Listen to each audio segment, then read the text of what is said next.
if she is ever going to be in your life as a romantic, committed, exclusive sexual partner, right? Either as your wife or your second wife or as an ex-wife, it's going to be when she sees the kind of man you've become. I can't tell you how many guys do this work when they focus on themselves without bitterness, anger, or resentment.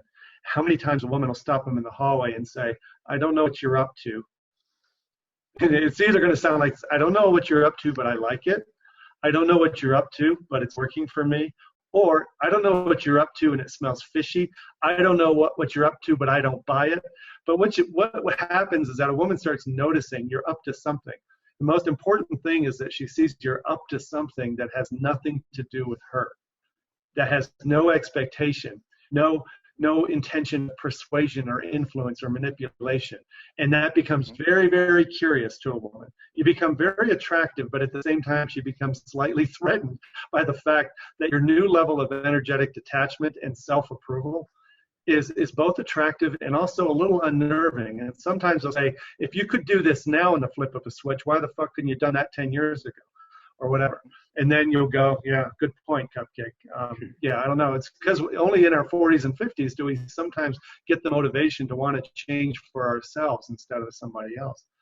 So what I just said is affirming everything you already know. You're on the right track, but you have to detach from measuring any success you're having. We'll talk about that later. Your success is not measured by what she says or does toward you, or even of the marriage surviving.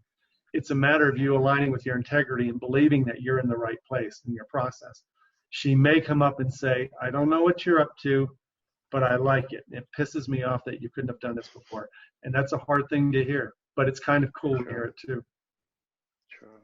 Yeah. What do you think?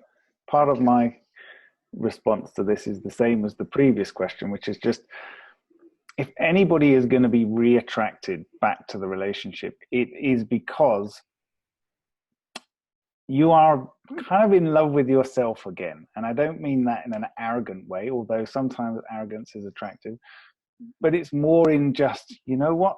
I'm enthusiastic for my life again. I'm getting up in the morning and I see stuff that I want to do, you know, and I can see enjoyment in my future again. And I'm looking forward, you know, I'm not just kind of stuck.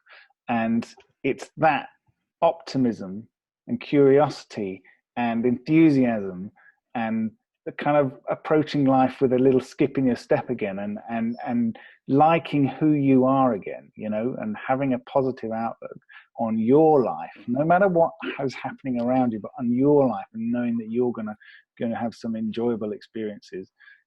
It's that is the thing that reattracts somebody, if the reattraction is going to happen.